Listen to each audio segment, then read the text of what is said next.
नमस्कार। जय जगन्नाथ दर्शकगण, मु श्रीमती पुष्पिता साहू। श्री जगन्नाथंकर अणसर समय कहीं सी अल्लानाथ को दर्शन कराए से संपर्क में आपण मानक जणाइबाकू इच्छा करुछि। पुरी जिले में ब्रह्मगिरी रे अल्लानाथ मंदिर अवस्थित। यह पुरी ठारू प्राय 20 किलोमीटर दूर में अटे। प्रतिवर्ष परी 2026 मसीहा स्नान पूर्णिमा ठारू जगन्नाथ, बलभद्र, सुभद्रा और सुदर्शन 108 गरा पानी रे स्नान करी असुस्थ होई जरे पड़ती। 14 दिन पर्यंत दर्शक मानक देखा दियंती नहीं। तेणु पुराण रे वर्णित अछि एही समय रे ब्रह्मगिरा ठारे थिबा अल्लानाथ को दर्शन कले जगन्नाथ को दर्शन करने सह समान और पुण्य मिले। प्रथमे जानिबा यार नाम कहीं ब्रह्मगिरी होइछि। कथित अछि स्वयं ब्रह्मा विष्णु को दर्शन करने एहिठारे तपस्या करथिले। विष्णु मध्य तांको दर्शन देथिले। ब्रह्मा ए मूर्ति स्थापन करथिबारु यार नाम ब्रह्मगिरी होइछि। अल्लोर राजा एही मंदिर निर्माण करथिबारु यार नाम अल्लानाथ होइछि। पुरी मंदिरर पूजा नियम भली एठी मध्य पूजा करा जाए। ए विष्णु मंदिर रे भोग मध्यरु खीरी भोग प्रसिद्ध। विभिन्न अन्न, डालमा, बेसर और सुखिला भोग मध्य मिले।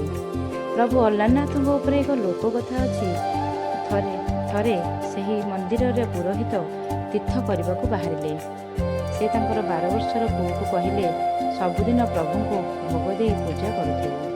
ब्राह्मणी जहाँ भोग दिए पुओ ताहा ठाकुरंकर सामने थोई दिए और कहे, आहे अल्लार खाओ खीरी, मते न आसे पूजा करी, बापा जाइछन्ति तीर्थ करी। यह कही कबाट बंद करी खेलिबाकू जाए। खेली सारी पुणी खाली पात्र रे नहीं घर को फेरी थाए। प्रभु तापर एते संतुष्ट जाती से भक्ति रे सब खाई दी थांती। ब्राह्मण तीर्थरू आसी पुओ को सब कथा पचारे।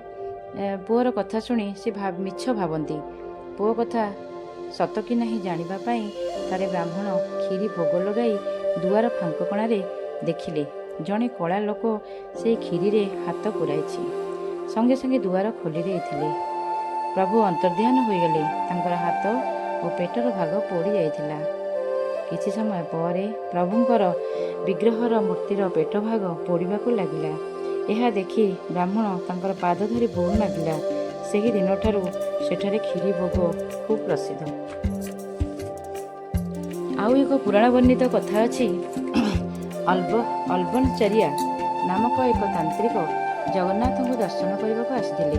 प्रभु अणसर थिबार देखि से एक भंवर रूप नहीं मंदिर मध्य को प्रवेश करथिले। सेठारे एक पद्मफूल देखि बसिबाकू गला बेले फूलटी गोटे सुंदर नारी होई हसिबाकू लागिला। तांत्रिक दुखरे समुद्र को डेई पड़िले।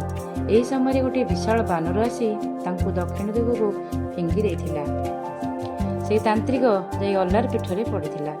अल्लानाथ को दर्शन करी धन्य होइथिले।